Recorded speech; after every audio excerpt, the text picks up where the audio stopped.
बैठो। रस्मी सलाम दुआ के बाद इमरान ने कहा और खुद भी वो अपने लिए महसूस कुर्सी पर बैठ गया और फिर उससे पहले कि मजीद कोई बात होती इमरान ने रिसीवर उठाया और नंबर प्रेस करने शुरू कर दिए। ग्राहम बोल रहा हूँ। राब्ता कायम होते ही एग्रीमेंट में फॉरेन एजेंट ग्राहम की आवाज़ सुनाई दी तो सामने बैठा हुआ ब्लैक जीरो बेइख्तियार उछल पड़ा। उसके चेहरे पर हैरत के तासुरात उभर आए लेकिन वो खामोश बैठा रहा। चीफ बोल रहा हूँ, इमरान ने महसूस लहजे में कहा। Yes sir. हुक्म सर। ग्राहम ने इंतहाई मोदमाना लहजे में कहा। एक फर्म का पता और फ़ोन नंबर लिखो, इमरान ने कहा और उसके साथ ही उसने जेब से वही कार्ड निकाला जो उसने होटल के फर्श से उठाया था और फर्म का नाम और एड्रेस के साथ साथ उसने फ़ोन नंबर भी दोहरा दिया। यस बॉस, मैंने नोट कर लिया है, ग्राहम ने जवाब दिया। एक लड़की जिसका नाम शाहीना लारा हो सकता है वो इस फर्म में काम करती हो, उसके बारे में भी तुमने खसूसी तौर पर तफसील मालूम करनी है, इमरान ने कहा। यस बॉस, हुक्म की तामील होगी, ग्राहम ने कहा। कब तक ये मालूमात हासिल कर लोगे, इमरान ने पूछा। सिर्फ चंद घंटे लगेंगे बॉस, ग्राहम ने जवाब दिया। ओके, इमरान ने महसूस लहजे में कहा और उसके साथ ही उसने केडल दबाया और फिर टोन आने पर उसने तेजी से एक बार फिर नंबर प्रेस करने शुरू कर दिए। जूलिया बोल रही हूँ। राब्ता कायम होते ही जूलिया की आवाज़ सुनाई दी। X2, इमरान ने महसूस लहजे में कहा। यस सर, जूलिया ने इस बार मोदबाना लहजे में कहा। एक लड़की का हुलिया, कदो कामत और लिबास की तफसील नोट करो, इमरान ने महसूस लहजे में कहा और फिर उसने शाहीना लारा का हुलिया, उसका कदो कामत और लिबास की तफसील बता दी। बॉस, मैंने नोट कर लिया है, जूलिया ने जवाब दिया। ये लड़की जिसका नाम शाहीना लारा है एक्रीमिया से आई है, उसे तलाश करना है, पूरी टीम को इस काम पर लगा दो। इस बारे में जैसे ही कोई इतला मिले तुमने मुझे फौरी इतला देनी है, लेकिन किसी भी मामले में कोई मदाखलत किसी ने नहीं करनी, इमरान ने कहा। यस बॉस, दूसरी तरफ से कहा गया तो इमरान ने रिसीवर रख दिया। इमरान साहब, क्या कोई नया केस शुरू हो गया है, ब्लैक जीरो ने कहा। हुआ तो नहीं, लेकिन मेरी छठी हिस्स कह रही है कि कुछ ना कुछ होने वाला है, इमरान ने जवाब दिया। ये लड़की कौन है, कुछ अजीब सा नाम है इसका, शाहीना लारा, ब्लैक जीरो ने कहा। तो इमरान साहब ने होटल मेट्रो में काफ़ी पीने के लिए जाने से लेकर फ़ोन आने, उस पर धमकियां देने और फिर वापस आने पर शाहीना लारा के वापस चले जाने और वेटर को दिए हुए पैगाम, फर्श से कार्ड उठाने की पूरी तफसील बता दी। आपका ख्याल है कि कार्ड शाहीना लारा का है और उसके बैग से गिर गया है, ब्लैक जीरो ने कहा। मेरा ख्याल है कि ये कार्ड शाहीना लारा ने दानिस्ता नीचे गिराया है ताकि ये मुझ तक पहुंच सके, लेकिन कार्ड पर तो किसी इंजीनियरिंग कंपनी का नाम दर्ज है, इंजीनियरिंग कंपनी में शाहीना लारा ज़्यादा से ज़्यादा मुलाजिम होगी। फिर ब्लैक जीरो ने कहा, अभी कुछ कहा नहीं जा सकता, ये भी हो सकता है कि शाहीना लारा और उसके साथी मेरे बारे में जानते हो और शाहीना लारा सिर्फ एडवेंचर की गर्ज से मेरी टेबल पर आ गई हो, उस पर उसके साथियों ने उसे वापस ले जाने के लिए कार्रवाई की हो। एक ने फ़ोन कॉल करके मुझे टेबल से हटाया और दूसरा आकर उसे वापस ले गया, लेकिन जहां तक मेरा ख्याल है शाहीना लारा मेरे बारे में पहले से नहीं जानती थी, हत्ता कि वो मेरे नाम से भी वाकिफ़ ना थी, वरना मेरी बातों के जवाब में उसका रद्द अमल इस कदर फितरी और कुदरती ना होता। लेकिन उसके साथियों को उसके मुझसे मिलने पर इस कदर गुस्सा आया कि वो बराह रास्त धमकियों पर उतर आए और फिर शाहीना लारा ने ये कार्ड फर्श पर क्यों गिराए, ये सब कुछ तो फिलहाल एक गोरख धंधा है, इमरान ने कहा। ये भी तो हो सकता है इमरान साहब के ऐसा कुछ भी ना हो और आप हाँ सब कुछ फर्ज करते जा रहे हों, ब्लैक जीरो ने कहा। तो इमरान बेइख्तियार हंस पड़ा। हाँ, तुम्हारी बात भी दुरुस्त है, हमारे जहन में अब इस तरह किए गए होंगे कि मामूली सी हिलाफ मामूल बात होते ही हम उस पर ख्याली महल तामीर करना शुरू कर देते हैं, इमरान ने कहा। और फिर इस तरह उन्हें बातें करते हुए न जाने कितना वक्त गुजरा होगा कि फ़ोन की घंटी बज उठी तो इमरान ने हाथ बढ़ाकर रिसीवर उठा लिया। X2, इमरान ने X2 के महसूस लहजे में कहा। ग्राहम बोल रहा हूँ चीफ वेलिंगटन से। दूसरी तरफ से ग्राहम की आवाज़ सुनाई दी। यस, क्या रिपोर्ट है, इमरान ने महसूस लहजे में कहा। सर, ये फर्म जिसका नाम आपने लिखवाया था बैनुल अक़वामी फर्म है जो हवाई सियारों की मशीनरी वगैरह तैयार करती है और उस मशीनरी को सियारों में नस्ब भी करती है। उसकी तैयार करदा तमाम तर मशीनरी का ताल्लुक हवाई सियारों से है। और जनाब, आपने जिस लड़की की शाहीना लारा के बारे में इंक्वायरी के लिए कहा था उस बारे में मालूम हुआ है कि मिस लारा उस फर्म में बतौर सुपरवाइज़र इंजीनियर मुलाजिम है। उसने एग्रीमेंट यूनिवर्सिटियों से हवाई सियारों की मशीनरी और हवाई सियारों में नस्ब होने वाली मशीनरी के सिलसिले में आला तालीम हासिल की हुई है और इस फर्म में गुज़श्ता चंद सालों से मुलाजिम है। और मिस लारा के बारे में मालूम हुआ है कि वो अपने ग्रुप के साथ किसी प्रोजेक्ट पर काम करने के लिए गुज़श्ता 2 माह से काफिरिस्तान में है। ग्राहम ने तफसील बताते हुए काफिरिस्तान में कहाँ ये प्रोजेक्ट मुकम्मल किया जा रहा है, इमरान ने पूछा। मैंने मालूम करने की कोशिश की थी चीफ, लेकिन यहाँ के कागजात में इस बारे में कुछ भी दर्ज नहीं। सिर्फ इतना दर्ज है कि खुफिया प्रोजेक्ट पर ग्रुप काफिरिस्तान जाएगा और फिर काफिरिस्तानी हुकूमत उसे जहाँ भी ले जाएगी, ये उसकी स्वाबदीद पर मुनहसर है, ग्राहम ने जवाब दिया। किस टाइप का प्रोजेक्ट है ये, इमरान ने पूछा। सर, इसका ताल्लुक हवाई सियारों की मशीनरी से है, बस इतना ही मालूम हो सका है, ग्राहम ने जवाब दिया। वहाँ उस लारा के दोस्तों और मिलने वालों को ट्रेस करो, यकीनन लारा उनसे राब्ता रखती होगी, इस तरह मालूम हो सकेगा कि लारा इस वक्त कहाँ है। यस चीफ, दूसरी तरफ से कहा गया। तो इमरान ने मजीद कुछ कहे बगैर रिसीवर रख दिया। आप लारा को इतनी अहमियत क्यों दे रहे हैं, इमरान साहब? काफिरिस्तान में बेशुमार प्रोजेक्ट बनते और तामीर होते रहते हैं, उसके हवाई सियारों में भी हला में गर्दिश करते रहते हैं और जाहिर है उसके लिए इंजीनियर्स और साइंसदान भी काम करते रहते हैं, ये एक रूटीन की बात है। ब्लैक जीरो ने मुंह बनाते हुए कहा, तुम उसे खून गर्म रखने का एक बहाना समझ लो। इमरान ने मुस्कुराते हुए कहा तो ब्लैक जीरो बेइख्तियार चौंक पड़ा। क्या मतलब? क्या लारा के ख्याल से आपका खून गर्म हो जाता है? ब्लैक जीरो ने कहा तो इमरान बेइख्तियार खिलखिलाकर हंस पड़ा। अरे मैं अपनी कौमी शायर की उस शेर की बात कर रहा हूँ जिसमें उन्होंने कहा है कि पलटना, झपटना और झपट कर पलटना ये कार्रवाई लहू गर्म रखने का बहाना होती है। इमरान ने कहा तो ब्लैक जीरो भी बेइख्तियार हंस पड़ा। उसी लम्हे फ़ोन की घंटी एक बार फिर बज उठी तो इमरान ने हाथ बढ़ाकर रिसीवर उठा लिया। X2। इमरान ने X2 के महसूस लहजे में कहा, जूलिया बोल रही हूँ चीफ। यस, इमरान ने कहा। चीफ, सफदर ने रिपोर्ट दी है कि होटल मेट्रो में इमरान से मिलने वाली लड़की शाहीना लारा काफिरिस्तान जा चुकी है। जूलिया ने कहा तो इमरान के साथ साथ ब्लैक जीरो भी चौंक पड़ा। क्या तफसील है इस रिपोर्ट की? इमरान ने सर्द लहजे में पूछा। सफदर और सिद्दीकी ने होटल मेट्रो से सुराग लगाने की कोशिश की और फिर उन्होंने एक टैक्सी ड्राइवर को ट्रेस कर लिया जिसने उस लड़की और 2 एग्रीमेंट्स को अपनी टैक्सी में बिठाकर एयरपोर्ट छोड़ा था, जिस पर सफदर और सिद्दीकी एयरपोर्ट गए और फिर वहां से शाहीना लारा के कागजात की नकूल हासिल कर ली। उसके 2 साथियों के नाम ग्राड और हैकिब थे। वो आम परवाज से काफिरिस्तान गए हैं। जूलिया ने कहा, उस परवाज की तफसील? ठीक है, आप उसकी तलाश बंद कर दो। इमरान ने कहा और रिसीवर रख दिया। ग्राहम की रिपोर्ट है कि वो गुज़िश्ता 2 माह से काफिरिस्तान में है। फिर वो पाकिशा क्या करने आई थी? ब्लैक जीरो ने कहा, मुझे उसने बताया था कि पाकिशा उसका आबाई वतन है, इसलिए मेरा ख्याल है कि वो काम के दौरान कुछ फुर्सत मिलने की बिना पर पाकिशा आई होगी। बस मसला उसके साथियों का है कि उन्होंने इसे वापस जाने के लिए बाकायदा मेरे साथ ड्रामा क्यों खेला। बहरहाल अब नाटरान उसका सुराग लगाएगा, इमरान ने कहा और उसके साथ ही उसने रिसीवर उठाया और नंबर प्रेस करने शुरू कर दिए। नाटरान बोल रहा हूँ। राब्ता कायम होते ही दूसरी तरफ से नाटरान की आवाज़ सुनाई दी। X2। इमरान ने X2 के महसूस लहजे में कहा, यस बॉस। दूसरी तरफ से नाटरान का लहजा मजीद मोदबाना हो गया। एक लड़की जिसका नाम शाहीना लारा है, वो पाकिशा से काफिरिस्तान गई है। उसके साथ 2 एग्रीमेंट्स है, एक का नाम ग्राड और दूसरे का नाम हैकिब है। जिस फ्लाइट से ये गए हैं उसकी तफसील नोट कर लो। इमरान ने कहा, यस बॉस। नाटरान ने कहा तो इमरान ने उसे जूलिया की बताई हुई तफसील बता दी और साथ ही शाहीना लारा का हुलिया और कदो कामत की तफसील भी बता दी और साथ ही उसके लिबास की तफसील भी, क्योंकि सफदर की रिपोर्ट के मुताबिक शाहीना लारा होटल से सीधी एयरपोर्ट गई थी, इसलिए वो उसी लिबास में काफिरिस्तान पहुंची होगी। उस लड़की को ट्रेस करो और मुझे रिपोर्ट दो कि ये लड़की कहाँ काम कर रही है, क्या काम कर रही है और उसकी मसरूफियात के बारे में तफसीली रिपोर्ट। इमरान ने कहा, यस बॉस। नाटरान ने कहा तो इमरान ने रिसीवर रख दिया। ओके, अब मैं चलता हूँ। नाटरान की तरफ से कोई रिपोर्ट आए तो मुझे फ्लैट पर इतला दे देना। फिलहाल ये बाब बंद हुआ। इमरान ने उठकर मुस्कुराते हुए कहा, दिलचस्पी के ऐसे बाब इतनी जल्दी बंद नहीं हुआ करते इमरान साहब। ब्लैक जीरो ने भी एहतरामन उठते हुए मुस्कुरा कर कहा तो इमरान बेइख्तियार मुस्कुरा दिया। तनवीर और जहाँ चूँकि कि एक ही रिहायशी प्लाजा में रहते थे, इसलिए वो दोनों रात का खाना खाते करीबी एक मशहूर होटल इनलैंड जाते रहते थे। होटल इनलैंड खाने के लिहाज से पूरे दारुल हुकूमत में मशहूर था और दारुल हुकूमत के वो लोग जो अच्छा खाना खाने का ज़ौक़ रखते थे उसी होटल का रुख करते थे, जहाँ चाइनीज़, इटली, एक्रीमिया और दीगर बड़े मुल्कों के महसूस खानों के साथ साथ मुकामी खानों की बेशुमार वैरायटी सप्लाई की जाती थी। इसलिए आमतौर पर डिनर के वक्त दारुल हुकूमत में मौजूद तमाम गैर मुल्की यहाँ इस होटल में नज़र आते थे, इसलिए यहाँ रात के खाने पर खासा रश हो जाया करता था। लेकिन तनवीर ने अपने लिए एक मुस्तकिल मेज़ रिजर्व करवाई हुई थी, क्योंकि वो इस होटल से मुस्तकिल तौर पर दोपहर और रात का खाना खाया करता था। चौहान भी अक्सर उस सास का साथ दिया करता था, इसलिए आज भी वो दोनों ही खाना खाने होटल जा रहे थे। ड्राइविंग सीट पर तनवीर था जबकि साइड सीट पर चौहान बैठा हुआ था। दोनों के दरमियान मुख्तलिफ मौज़ूआत पर बातचीत हो रही थी। एक बात पूछूं तनवीर, उम्मीद है तुम नाराज़ नहीं होगे, अचानक चौहान ने कहा तो तनवीर बेइख्तियार चौंक पड़ा। तुम ऐसी बात करते ही क्यों हो जिससे दूसरे की नाराज़गी का इम्कान हो? तनवीर ने कहा, बात तो करना ही पड़ती है। चौहान ने मुस्कुराते हुए कहा, ओके करो, मैं नाराज़ नहीं हूँगा। तनवीर ने कहा, तुम जूलिया की बजाय किसी और लड़के में दिलचस्पी क्यों नहीं लेते? चौहान ने कहा, क्या मतलब? क्या तुम्हारा ख्याल है कि ये सब कुछ किसी के इख्तियार में होता है? तुम्हारा ख्याल है कि पसंदीदगी रिमोट कंट्रोल का बटन दबाते ही तब्दील हो जाती है? तनवीर ने मुंह बनाते हुए कहा तो चौहान बेइख्तियार हंस पड़ा। तुम्हारी बात अपनी जगह दुरुस्त है, लेकिन दुनिया में जूलिया के अलावा भी तो लड़कियां हैं। तुम्हें मालूम है कि जूलिया बजाते हो तुम में दिलचस्पी नहीं रखती, उसकी दिलचस्पी इमरान में है, फिर भी तुम एक नामुमकिन बात से चिमटे हुए हो। चौहान ने इस बार संजीदा लहजे में कहा, ये मेरी बदकिस्मती और इमरान की खुशकिस्मती है और बस। तनवीर ने एक लंबा सांस लेते हुए कहा, अगर तुम उसे इमरान की खुशकिस्मती समझते हो तो एक तरफ हट जाओ ताकि ये दोनों अपनी खुशकिस्मती को सही मानों में एंजॉय कर सकें। चौहान ने कहा, ये भी मेरे बस में नहीं है, तुम तो अब कह रही हो, लेकिन मैं भी कई बार अपने तौर पर यह बात सोची है, लेकिन इस पर अमल नामुमकिन है। तनवीर ने कहा, इसकी एक वजह है। चौहान ने कहा तो तनवीर चौंक पड़ा।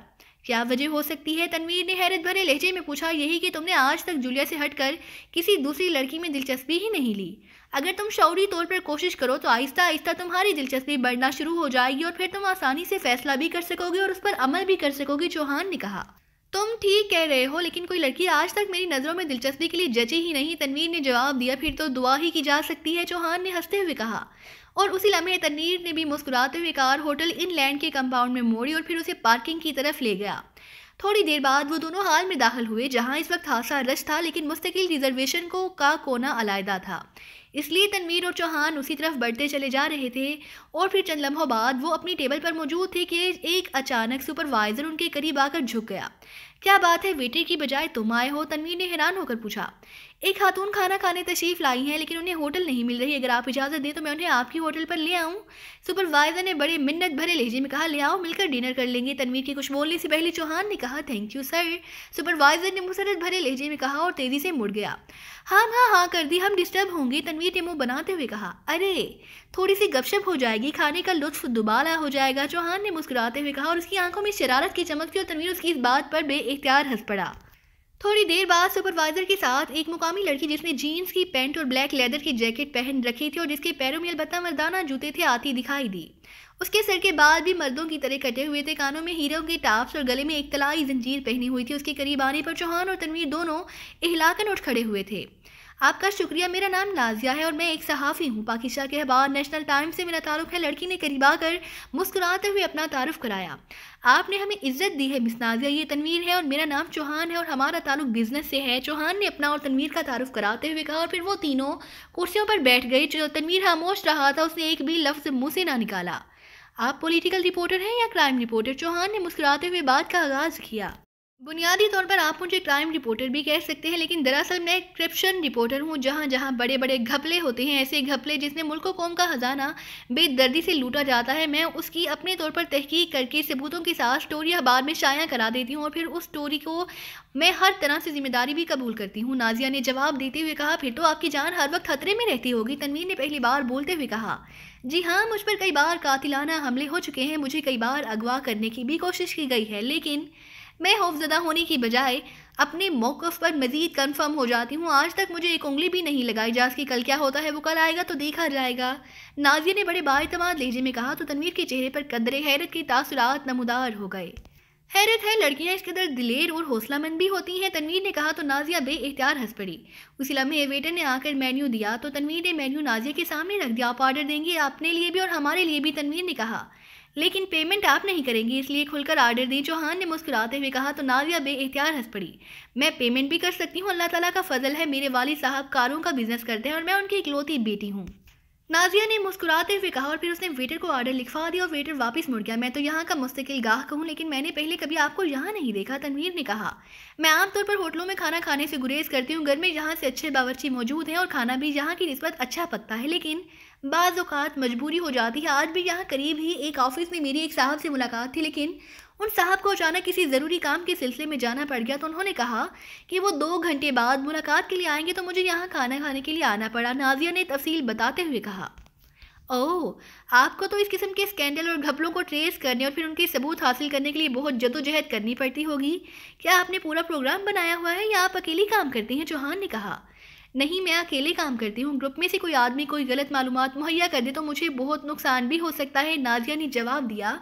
उसी लम्हे वेटर ट्रॉली धकेलता हुआ आया और उसने खाने की बर्तन मेज़ पर लगाने शुरू कर दिए। एक बात पूछूं, आप नाराज़ तो नहीं होंगे? खाना खाते हुए अचानक नाजिया ने कहा। ऐसी क्या बात हो सकती है कि हम नाराज़ हो जाएं? तनवीर ने हैरत भरे लहजे में कहा।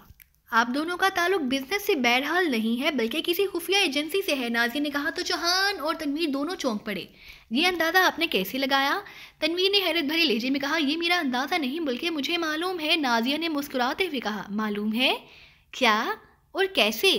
तनवीर ने हैरत भरे लहजे में कहा और दोनों के चेहरों के तासुरात देखकर नाजिया बेइख्तियार हंस पड़ी। मैं माफूकुल फितरत कुव्वतें नहीं रखती, आप तो मुझे ऐसे देख रहे हैं जैसे मैं कोई जादूगरनी हूँ। बहरहाल मैं बता देती हूँ कि आपके ग्रुप की साथी सालिया मेरी क्लास फेलो रही है और बचपन की दोस्त भी है।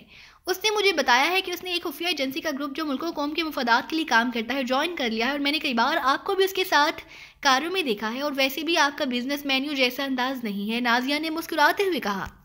क्या सालिया ने आपको खुद बताया था? तनवीर ने कदरे गुस्सीले लहजे में कहा। क्या? नाजिया ने पूछा। यही कि उसका ताल्लुक किसी खुफिया ग्रुप से है, तनवीर ने कहा। मैंने बताया है कि वो मेरी क्लास फेलो और बचपन की दोस्त है और हम दोनों ऐसी दोस्त हैं कि हमारा एक दूसरे से कोई राज नहीं। जहाँ तक आपका ताल्लुक है तो आपको मैंने अक्सर तकरीबन एक ही साथ देखा है। वो जब फारिग होती है तो मेरे काम में मेरा भी साथ देती है, और हाँ, शायद वो यहाँ भी आ जाए। नाजिया ने चौंक कर कहा, क्या यहाँ उसकी आमद तय है? चौहान ने पूछा।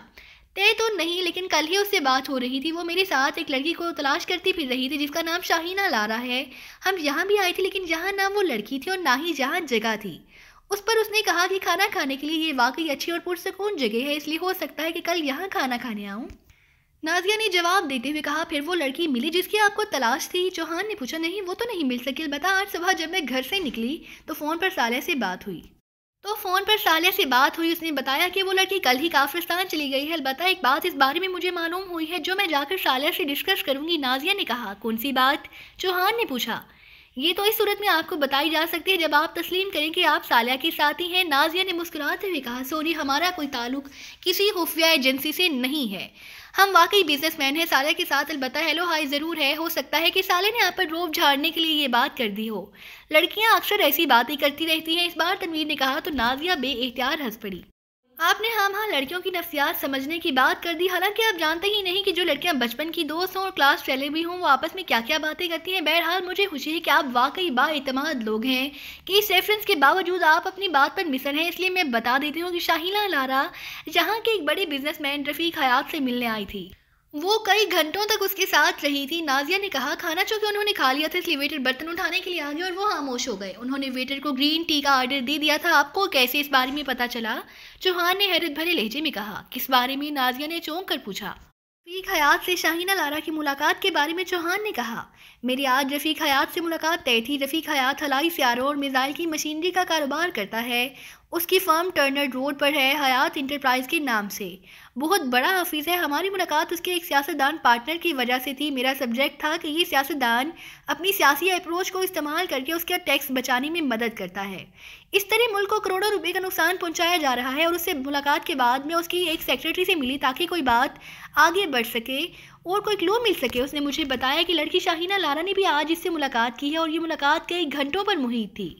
मैंने जब शाहीना लारा का ये मुनफरिद नाम सुना तो मुझे याद आ गया कि सालिया भी इस लड़की को तलाश कर रही थी। नाजिया ने जवाब देते हुए कहा। इस दौरान ग्रीन टी सर्व कर दी गई और वो सब ग्रीन टी पीने में मसरूफ़ हो गए। ओके, अब इजाज़त दें, मैंने एक ज़रूरी मुलाकात पर जाना है। मैं बिल दे रही हूँ। ग्रीन टी पीने के बाद नाजिया ने मुस्कुराते हुए कहा। जहाँ आप बैठी हैं यहाँ बिल नहीं दिया जाता, तनवीर ने कहा। तो नाजिया बेइख्तियार चौंक पड़ी। बिल नहीं दिया जाता? लेकिन क्यों? नाजिया के चेहरे पर ऐसी तासुरात उभर आए थे जैसे वो बेहद उलझ गई हो। इसलिए कि ये हमारी मुस्तकिल रिजर्व टेबल है। इसका बिल महीने के आखिर में बैंक के जरिए अदा किया जाता है, तनवीर ने कहा। तो नाजिया ने बेइख्तियार एक तवील सांस लिया। बहुत खूब, ये बहुत अच्छा आइडिया है, मुझे पसंद आया। जिसका आइडिया है उसके मुतालिक क्या हाल है? चौहान ने शरारत भरे लहजे में कहा। तो नाजिया बेइख्तियार हंस पड़ी। चौहान, मैं ऐसी बदतमीजी पसंद नहीं करता, तनवीर ने उसीले लहजे में कहा। चलो, जितनी बदतमीजी पसंद करते हो उसे इतना ही महदूद कर लो, चौहान ने कहा। आप दोनों साहिबान से मिलकर वाकई मुझे बेहद मुसरत हुई है, इसलिए कि आप दोनों वाकई ऐसे हैं कि जैसे सालिया बताती रहती है, नाजिया ने कहा। और उसके साथ ही उसने अपना बैग खोला और अंदर से 2 विजिटिंग कार्ड निकाल कर उसने उन दोनों की तरफ बढ़ा दिए। ये मेरे कार्ड है, मैं इसलिए दे रही हूँ कि कभी आप पसंद करें तो मुझे फ़ोन कर लें। और हाँ, कल रात का खाना यहीं आप मेरे साथ खाएंगे, मेरी दावत पर, नाजिया ने उठते हुए कहा। दावत का शुक्रिया, चौहान ने मुस्कुराते हुए कहा। और फिर वो तीनों ही बैरूनी गेट की तरफ बढ़ गए। शागुल का हेलीकॉप्टर सांदर के जंगलात में वाक़ एक छोटे से शहर सोजान के करीब एक खुली जगह पर उतर गया। सोजान सांदर के घने जंगलात में आखिरी शहरी आबादी थी। उसके बाद तकरीबन 200 किलोमीटर में फैला हुआ इंतहाई खौफनाक जंगल था जिसमें दरिंदों की कसरत के साथ साथ जहरीली और खौफनाक दलदलें, खौफनाक और इंतहाई तेज़ रफ्तारी से बहते हुए दरिया, कदीम दौर के वहशी कबाइल सब मौजूद थे। पूरी दुनिया से सियाह सांदर को देखने आते थे। वो सोजाम तक आ ही सकते थे। उसके बाद आगे जाने के लिए ममानत थी, लेकिन जाहिर है इतने बड़े जंगल के गिर्द धारदार तार तो लगाई ना जा सकती थी, इसलिए कोई ना कोई सियाह खुफिया तौर पर आगे चला ही जाता था। तो उसकी निची और भनभोड़ी हुई लाश ही सामने आती थी। सांदर का आगाज एक शहर ड्रागो से होता था और रागवार से सोजाम तक पुख्ता और खुली सड़क थी, लेकिन सड़क को दोनों इतराफ और ऊपर से जंगले लगाकर पूरी तरह महफूज कर दिया गया था। यही वजह थी कि इस सड़क पर सियाह बड़े शौक से सफ़र करते थे, क्योंकि ये सड़क घने जंगल से गुजरती थी और कदीम दौर के कबीलों के करीब से भी और कारों में बैठकर जंगल का खूबसूरत नज़ारा किया जा सकता था। लेकिन शागल को इस सैरो तफरी से कोई गर्ज ना थे। उसके जहन में पाकिस्तान सीक्रेट सर्विस का हाथमा था। गो उसे मालूम था कि अभी इस स्पेशल स्टेशन के आगाज में 2 रोज़ रहते थे और ये भी ज़रूरी नहीं कि पाकिस्तान के हवाई हथियारों की मशीनरी जाम हो जाने के बाद पाकिस्तान वाले ये खोज लगा लें कि क्योंकि महसूस रेज उस स्टेशन से हवाई हथियारों से जा टकराती हैं। लेकिन शागुल ने अपने तौर पर साइंसदानों से इस सिलसिले में जो बातचीत की थी उससे उसे मालूम हुआ कि सदर साहब ने शायद पाकिस्तान सीक्रेट सर्विस को माफूकुल फितरत समझ लिया है और इसलिए उन्होंने ये समझा है कि उन्हें जैसे ही स्टेशन पर काम शुरू करना पड़ेगा पाकिस्तान सीक्रेट सर्विस उसके हाथ में के लिए यहाँ पहुँच जाएगी।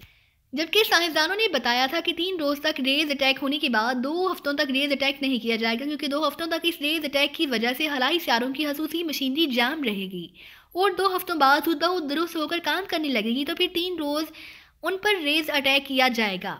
इस तरह 10 बार ऐसा हुआ तो फिर हवाई हथियारे की मशीनरी मुकम्मल तौर पर नाकारा हो जाएगी और फिर पाकिस्तान को उसकी जगह नई हवाई हथियारा फिजा में छोड़ना पड़ेगा और नाकारा हथियारे को फिजा में ही तबाह करना होगा। और ये भी साइंसदानों ने बताया था कि जब तक मशीनरी जाम नहीं होगी पाकिस्तान के हवाई हथियारों की मॉनिटरिंग करने वाले उसे चेक ना कर सकेंगे और जब वो चेक करेंगे तो रेज अटैक नहीं हो रहा होगा, इसलिए वो किसी सूरत उस स्टेशन को ट्रेस ना कर सकेंगे।